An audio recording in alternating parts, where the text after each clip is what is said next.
زید چې کله خپل ورور ولیدو ملګرو ته یې ویل دا زما پلار نوکر دی، دا زموږ په پټیو کې کار کوي. شهید څه کار لپاره راغلی وي؟ د احمد آباد کلی د غرو په لمن کې پروت یو داسې ځای و چېرته چې د خلکو ژوند د موسمونو په بدلیدو پورې تړلی و.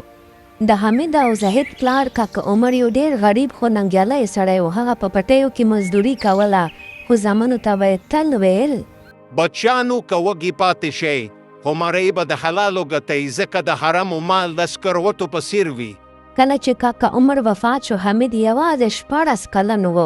هغه په خپلو وړوکو اوږو د ټول کور بار واخیسته. مور به یې چې کله په ژمي کې د احمد آباد سړه سیلۍ لیده نو حمید ته به یې ویله بچیا ته له ماشوم مې دا درنه بارونه مه وړه.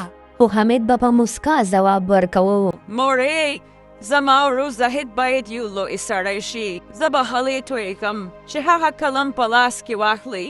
حمید په د احمد آباد په بازار کې له سهاره تر ماښامه د غنمو بوجۍ پاشه اوړلې. کله کله به یې په خپو کې سپلی هم نه وي. د اوړي تودوخې به یې خپې تڼاکې کړې خو د هغه هدف یوازې یو و. د زاهد سکول فیس هغه به د شپې په تروږمي کې کله چې کور ته راغی نو د مور خپې به یې محلې او بیا به یې زاهد ته ویل کتابونه دې خلاص کړه، زه درته د روښانه راتلونکي خوبونه وینم. زاهد چې کله د ښار یونیورسټۍ ته لاړو هلته د سرو او سپینو ګاډو قیمتي جامو او د امیرو ملګرو ژوند هغه سترګې برې حواله کړې. په شروع کې به یې حمید ته په ډېر محبت خطونه لیکل خو ورو ورو د هغه په لیکنو کې یوازې د پیسو ذکر پاتې شوی و. حمید به د خپلې مېرمنې نه هم پټې پیسې ګټلې او زاهد ته به یې لیږلې. یوه ورځ حمید د احمد آباد نه ښار ته لاړو چې زاهد وګوري.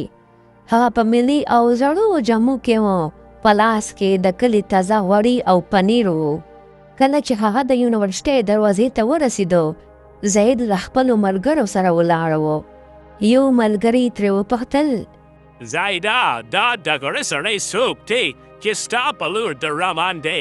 زاهد چې کله د حمید شړېدلي کالي او لاسونه تڼاکې ولیدل نو مخ یې واړو او په ډېر بې پرواهۍ وویل دا زموږ د کلي یو مزدور دی، زما د پلار پیژنګلو و. شاید دا کوم کار لپاره راغلی دی. حمید دا خبره واورېده. د هغه په زړه کې داسې درد شو لکه چا چې په تېره چاړه وهلې وي. هغه غلی پاتې شو. هغه پنیر او غوړي هلته یوې غاړې ته کېښودل او بیرته د احمد آباد په لور روان شو. په لاره کې یوازې دا وویل یا ربه زما ورور مې له غریبۍ ونه شرموي. زاهد د ښایستې سره واده وکړو چې پلار یې یو لوی خان و. هغه اوس د احمد آباد هغه غټین کور هیر کړی و. کله چې حمید د خپلې مور د جنازې لپاره هغه ته پیغام ولېږو نو هغه یوازې یوې ګړۍ لپاره راغی. په سپین ګاډي کې ناست و. د کلي خاورو ته یې په کرکه کتل. د حمید ژوند نور هم سخت شو. د هغه زوی علي چې د احمد آباد په ګردونو کې راستر شوی و سخته ساه لنډي ورته پیدا شوه. یوې تورې او باراني شپه کله چې ډاکټر حمید ته وویل نن شپه دې عملیات ونه کړو، علي به له لاسه ورکړې. حمید په هغه شپه 15 کیلومتره منډه کړه چې د زاهد بنګلې ته ورسېږي. باران دومره سخت و چې د سیند اوبه راوتلې وې. کله چې هغه د زاهد د بنګلې دروازه وټکوله چوکیدار ورته وویل صاحب نن میلمستیا لري، ته نشې ورتلی. خو حمید په چغو شو زما زوی مري، زما ورور ته ووایه چې حمید راغلی دی. زاهد چې کله بهر راووتو په ډېر کبر یې وویل ما تا ته ویلي و چې زما په ژوند کې مه راځه، دا پیسې واخله او ځه. هغه یې څو نوټونه په باران کې وغورځول. حمید هغه پیسې ونخیستې. هغه ورته وویل زاهده ما تا ته خپله وینه درکړې وه، ما تا ته پیسې نه وې درکړې. کله چې حمید بېرته کور ته ورسېدو علي د خپلې مور په غېږ کې ساه ورکړې وه. هغه شپه د احمد آباد په اسمان کې داسې تندرونه وغورځېدل لکه د مظلوم علي فریاد چې پورته شوی وي.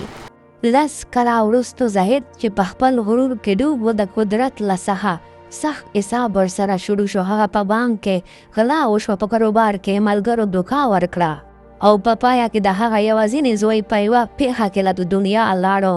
ښایستې هغه په دې سخت وخت کې یوازې پرېښوده او طلاق یې واخیستو.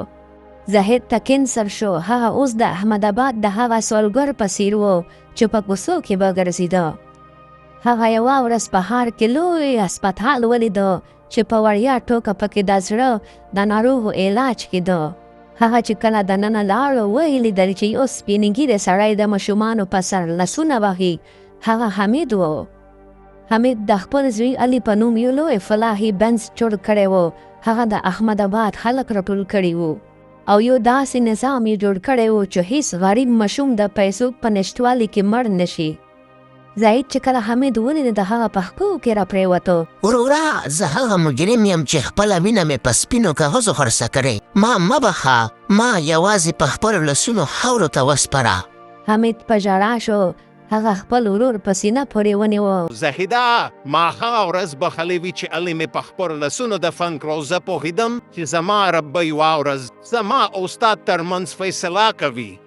زاهد د خپل ژوند اخري میاشتې د حمید په خدمت کې تېرې کړې. هغه به هره ورځ د احمد آباد په کوڅو کې ګرځېده او د هر غریب خپې به یې ښکلولې. هغه به ویل دا هغه خاوره ده چې زما د ورور خولې پکې توی شوې او ما ترې کرکه کوله. یوه ورځ زاهد حمید ته وویل ورورا ما د علي قبر ته یوسه، زه غواړم له هغه معصوم نه بښنه وغواړم.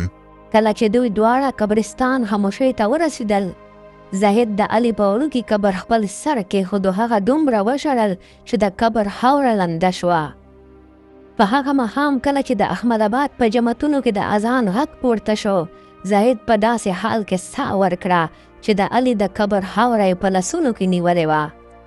نن هم په احمد آباد کې هغه هسپتال د حمید ایثار او د زاهد د پښمنۍ نښه ده. خلک وایي چې دا دنیا دولت لکه د مازدیګر سیوری دی چې زر تېرېږي، خو هغه رشتې چې په حلاله روزۍ او محبت پالل شوي وي هغه تل پاتې وي. رزق حلال په غریبۍ کې عزت شته، خو په حرامو کې یوازې ذلت دی. قبر د انسان سترګې پټوي، خو کله چې سترګې پرانیستل شي نو ډېر ناوخته وي. د وینې رشته ورور د ورور بازو وي. کله چې بازو مات شي نو انسان د ټولې نړۍ په وړاندې بېوسه شي. په آخره کې که تاسو هم داسې کټون جوړول غواړئ نو ډېره اسانه طریقه ده. طریقه به درته وښیم A to Z. که دا کورس به هم تاسو په کار وي نو اباوټ کې ما نمبر لیکلی دی، ما سره رابطه هم کولی شئ او ډېر په اسان قیمت به درته میلاو شي. ټیک شو، د اباوټ کې نمبر لیکلی دی، واتساپ نمبر دی، ډایرکټ ما سره میسیج کولی شئ. او بله خبره لږه کیپکټ پرو چاته په کار وي نو بالکل په اسانه قیمت به ورته میلاو شي. ډېر په کم قیمت باندې 1000 نه به هم کم ورته میلاو شي. ټیک شوله.